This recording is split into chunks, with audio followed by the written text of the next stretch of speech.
And good morning to you. I'm Joel Eisenbaum. Normally at this time, we're streaming Ask Amy on 2+, but we need to head to some breaking news over at HISD. The school district has announced 40 new schools will go over to the controversial NES model.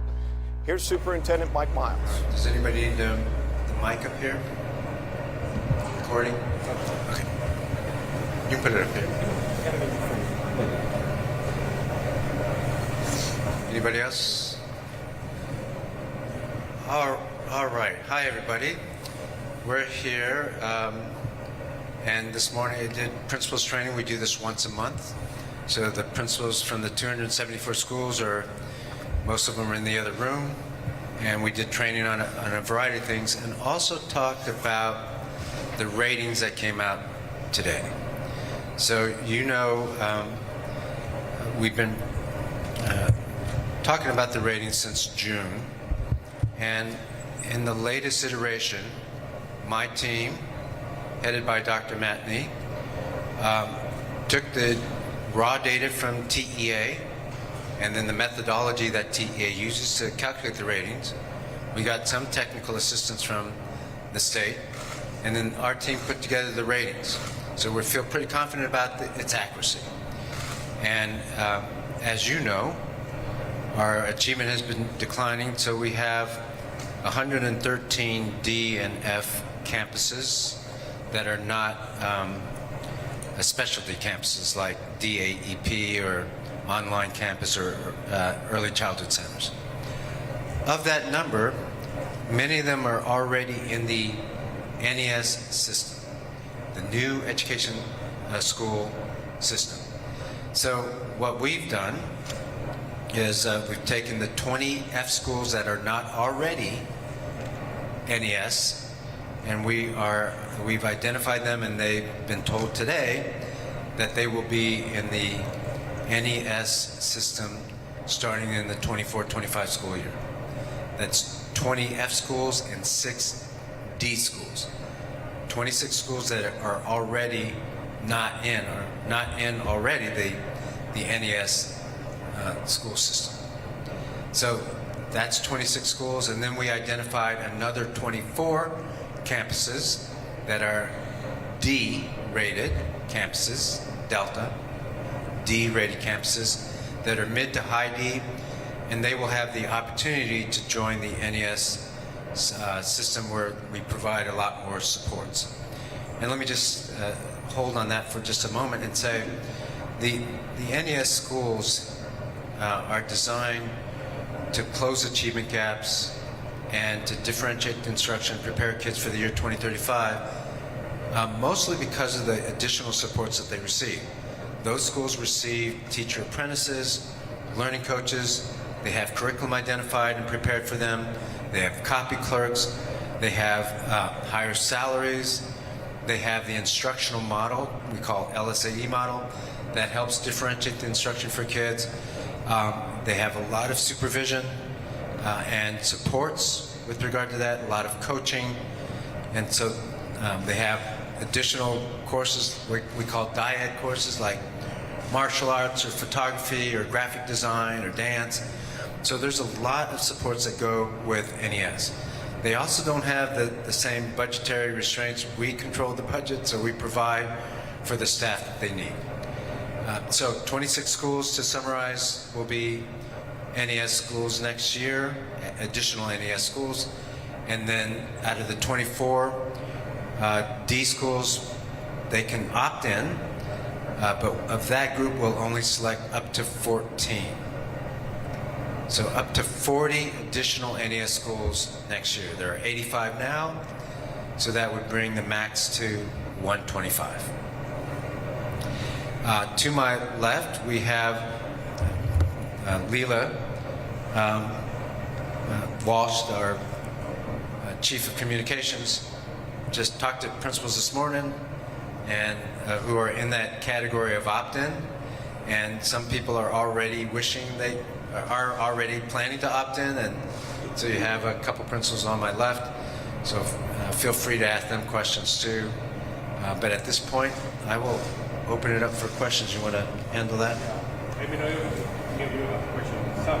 Yeah, I'm curious, are the new NES schools, will those be reconstituted like the original 28 were? Yeah, thanks for asking. So one of the sessions we had today was to answer that question. The answer to the question, the short answer, is no, there will not be reconstitution. Teachers will not have to reapply for their jobs in any of the schools. However, in all 125 schools, if there's up to 125, in all NES and campuses and the new ones, there will be a proficiency screening. So we will check their quality of instruction, their achievement data, and ensure they are proficient, and those proficiency teachers can remain at those schools. Are those screenings made up by the spot checks that are going on throughout the year? So there's a process, and we talked about it today, but basically there are spot observations that are being done, have been done, rather, for the teachers. And then on top of that, there's achievement data.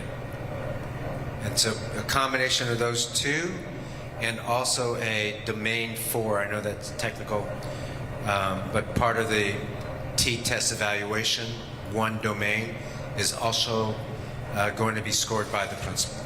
And you're using the T-tests for this then? Just for domain 4, just for that part. HFT and others are already questioning the methodology and how you came to the conclusion that these schools are D and F, given that the TEA already delayed releasing their ratings. Why should people feel confident that this was done accurately and with the kids' best interest in mind, which some say is not the case? For two reasons. One, we've been doing this a long time in the district. This is not the first time our folks have looked at the data and understand the methodology. It's a science, so it's not that easy, but they understand it. Also, we got technical assistance from TEA, so we feel really confident about it. That's number one. Number two is, it is a good thing to be in an NES.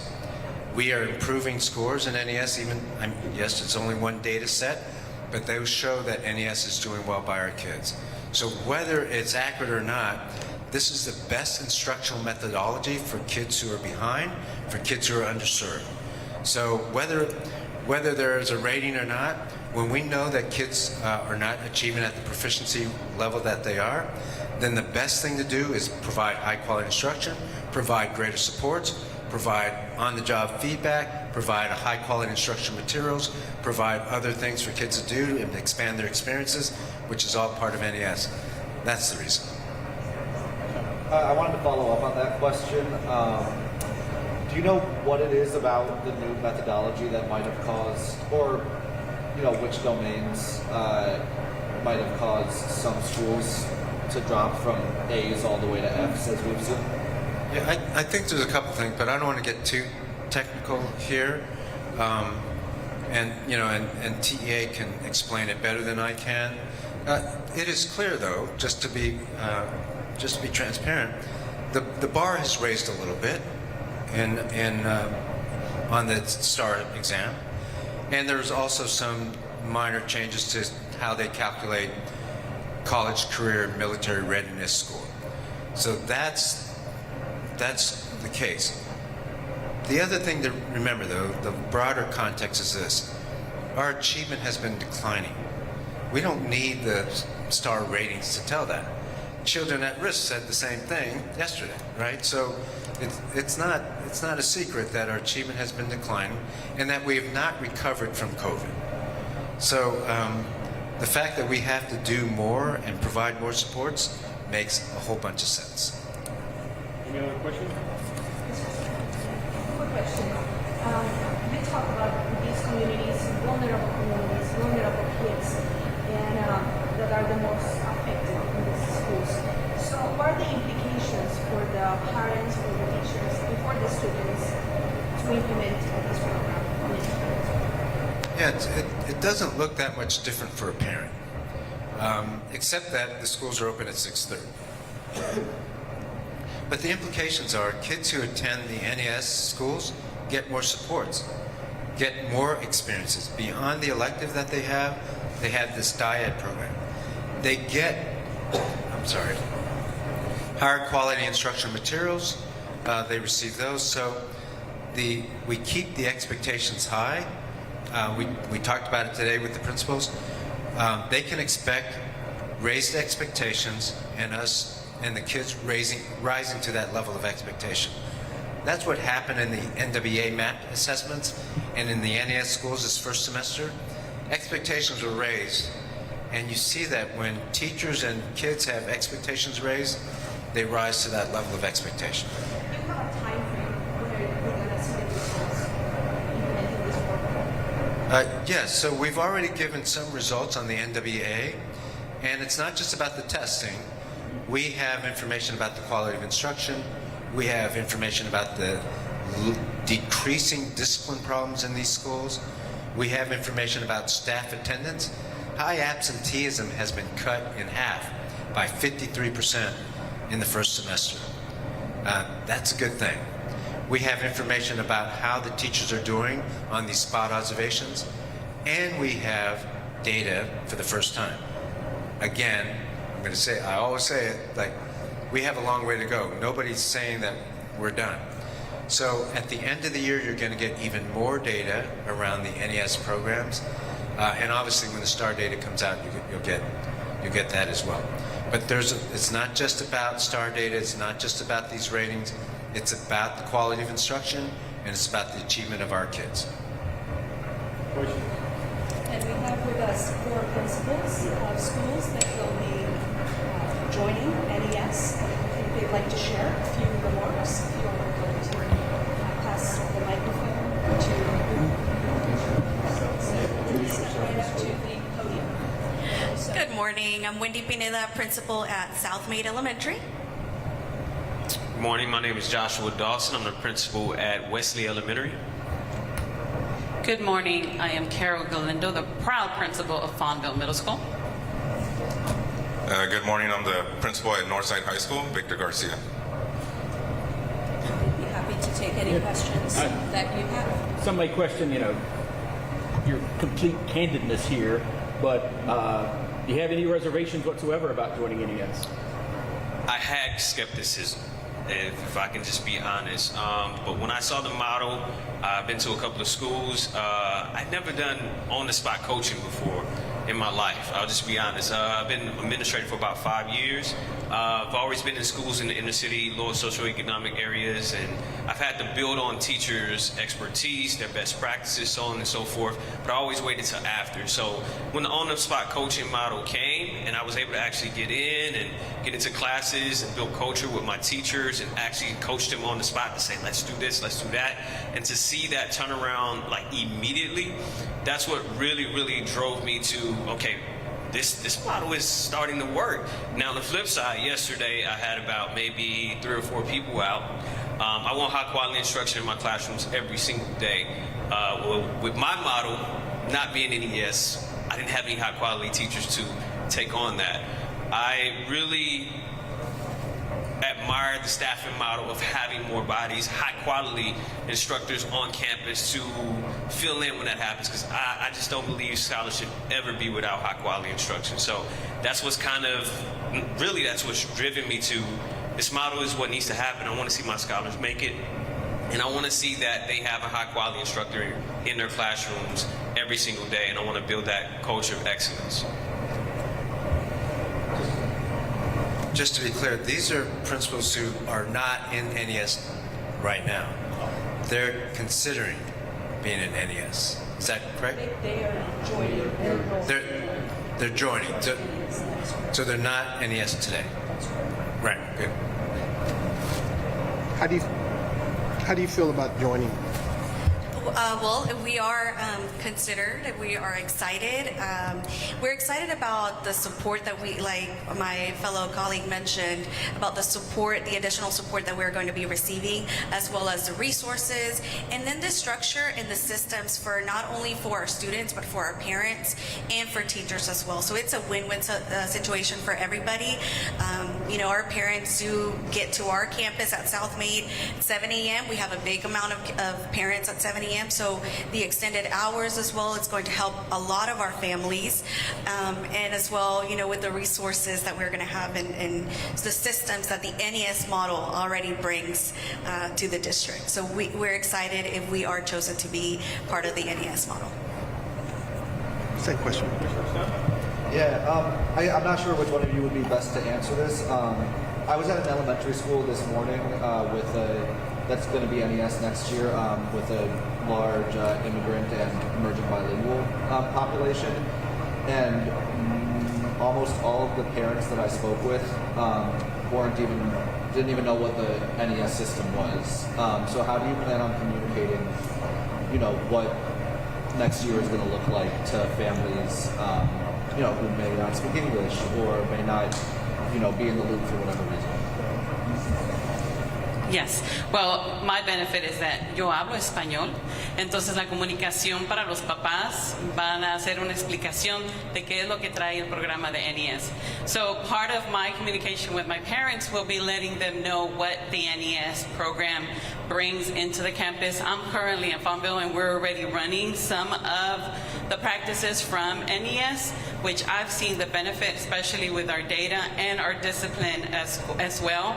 Our discipline infractions have decreased so much, and I've seen it. The children understand that when they come to Farmville, they're here to learn, and the teachers are always ready. And I'm excited to welcome parents in as well, and I'm ready to have those conversations with them. It may be a good question for the Northside principal, like the dynamic between like an elementary school in this program and say a middle and high school, where students may not be as easily persuaded to focus. So going back to your original question about reservations, and I'm glad the transparency my colleague had. I'll be honest, I did have reservations before this year. We're already doing the work that NES model entails. So I know the transition is going to be seamless, just moving forward. The good thing about the high schools is that we do have specialty programs. Northside specializes in culinary arts, AV, and we're going to continue to continue those programs while still implementing the curriculum.